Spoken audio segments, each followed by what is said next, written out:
अस्सलामुअलैकुम। जमात हफ्तुम से रियाजी के ब्रिज कोर्स के 30वें दिन में आप तमाम का खैर मकदम है। आज के सेशन में हम टेस्ट नंबर 2 जो हमको 30वें दिन अरेंज करना है उसके ताल्लुक से देखेंगे।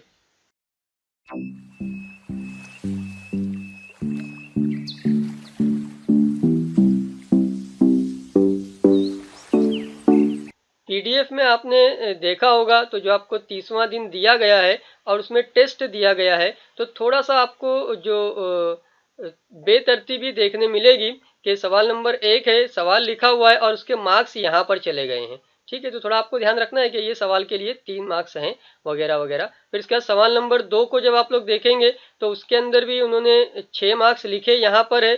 पहला सवाल यहाँ पर दिया है, दूसरा सवाल का कुछ हिस्सा यहाँ पर है और उसका आधा हिस्सा जो यहाँ पर होना चाहिए था वो 3.93.9 यहाँ पर आ गया है। तो ये सवाल नंबर 2 का ही हिस्सा है, ये भी आप लोग ज़हन नशीन रखें। फिर आगे देखेंगे सवाल नंबर 3, तो ये यहाँ पर बराबर अपनी जगह पर आया हुआ है।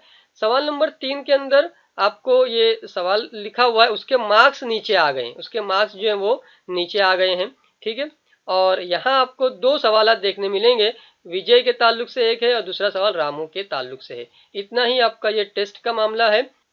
तो चलिए थोड़ा तरतीब से हम बातों को समझते हैं। तो सवाल नंबर 1 है आपका 4 से तकसीम पजीर 3 हिंदसी कोई 3 एदाद लिखिए। अब 4 से तकसीम पजीर जब हमने डे 23 देखा था, 23वां दिन देखा था, तो उस 23वें दिन में हमने मुख्तलिफ किस्म की कसौटियां देखी थी, जिसके अंदर हमारे पास कसौटी थी 4 से तकसीम पजीरी की कसौटी। अब अगर आपको याद हो तो वहां पर हमने सीखा था कि इकाई और दहाई से बनने वाला अदद अगर 4 से तकसीम पजीर हो तो मुकम्मल अदद 4 से तकसीम पजीर होता है। हमें ऐसे 3 हिंदसी एदाद निकालना है ढूंढ करके।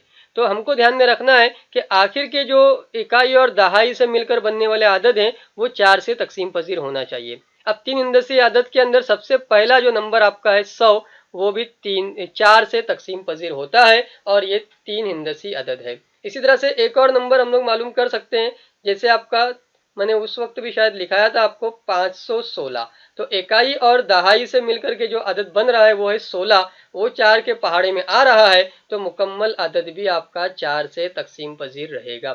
तो इस तरह के अदाद आपको बनाते आने चाहिए। मालूमात और चाहते हैं आप और डिटेल में सारी तकसीम पजीरी की कसौटियां सीखना चाहते हैं तो बराए मेहरबानी पेज डे 23 जो था, जिसकी वीडियो आपको उससे पहले सेंड की जा चुकी है, अपलोड की जा चुकी है, उसको आप लोग देखिए।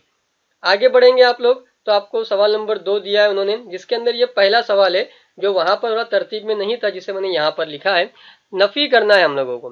ठीक है, अब इसमें क्या मामला है कि 85.212 ये पहले होना चाहिए और 3.410 ये बाद में होना चाहिए। तो हम सॉल्व करते टाइम पर ये 85.212 उसको इस तरह से लिख लेते हैं और अशारिया के नीचे अशारिया लगा लेने के बाद यहां पर आपका आएगा 3.410।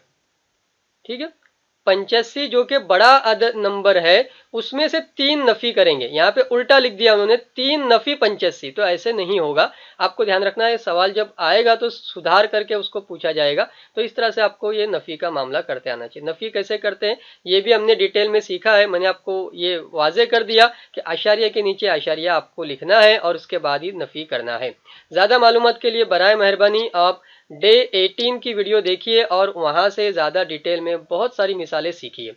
उसके बाद आपको मिसाल है कि 6.17 और ज़र्ब, और वो जो 3.9 था वो कहीं और चला गया था, जो यहाँ पर मैंने बाजू में ला करके बिठा दिया है। तो 6.17 इस तरह से लिखा जाएगा।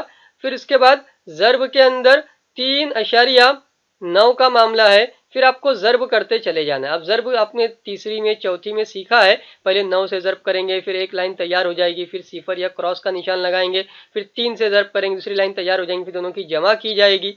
ठीक है, और जमा करने के बाद आपको अशारिया 1 2 3 के बाद लगाना है। राइट साइड से आपको गिन करके अशारिया 3 हिंदसों के बाद लगाना है। ये ज़र्ब के ताल्लुक से हमने मालूमात हासिल की थी डे 19 में, 19वें दिन में, तो वहां पर आप लोग और डिटेल में मालूमात हासिल कर सकते हैं। उसके बाद आपको देखने मिलेगा जो तीसरा सवाल है, जो तकसीम का मामला है, 17.5 को तकसीम देना है 5 से। तो अलग अलग अंदाज हो सकते हैं। 17.5 इस तरह से लिखा जा सकता है और तकसीम देना है 5 से।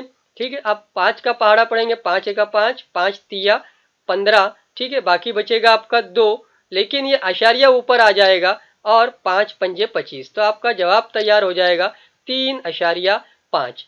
इस तरह की और मिसालें सीखना चाहते हैं आप लोग तो आपको डे 20 की जो वीडियो है वहां से इस्तेफादा करते आना चाहिए। आगे बढ़ते हैं और समझते हैं कि सवाल नंबर 3 में जो सवालात हैं, जिसमें है विजय के पास 20 किलोग्राम जवार और 50 किलोग्राम गेहूं है। तमाम अनाज थैलियों में भरना है।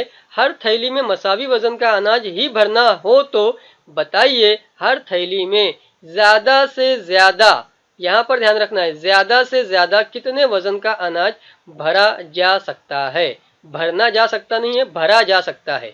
ठीक है, ज्यादा से ज्यादा, इसके लिए मैंने आपको सिखाया था कि मीम ऐन अलीफ की मदद से हम ये सवाल को हल करेंगे और हमने ये डे 25 के अंदर डिटेल में इस तरह की 3-4 मिसालें आपको समझाई हैं। आप डे 25 से इस्तेफादा करके और उसको समझ सकते हैं।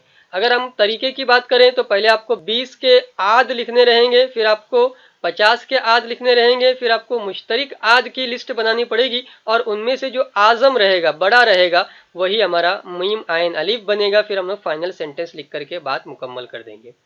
आगे बढ़ेंगे तो जो सवाल रखा है उन्होंने, रामू के पास कुछ भेड़ें थी, इनमें से 34 भेड़ें फरोख्त करने के बाद इसके पास 176 भेड़ें बच गईं, तो बताइए रामू के पास कुल कितनी भेड़ें थी। ये हमने अभी पिछले दिन डे 29 के अंदर सीखा, 29वें दिन में सीखा यक मुतगय्यरी मसावात के ताल्लुक से। यहाँ पर वो कह रहे हैं कि कुछ भेड़ें थी, तो हमको कुछ भेड़ें की जगह पर एक्स फर्ज करते आना चाहिए कि रामू के पास एक्स भेड़ें थी। उसके बाद हम कहेंगे 34 भेड़ें फरोख्त कर दी, यानी उसमें से नफी हो गया 34 और बराबर करके आपका है 176। ठीक है, बाद में ये 34 आपको सॉल्व करना है और एक्स का जवाब निकालना है और फाइनल आंसर तक पहुंचना है। 29वें दिन में आप लोग मजीद मालूमात हासिल कर सकते हैं। आखिर में मैं आप तमाम का शुक्रगुजार हूं। शुक्रिया, अल्लाह हाफिज।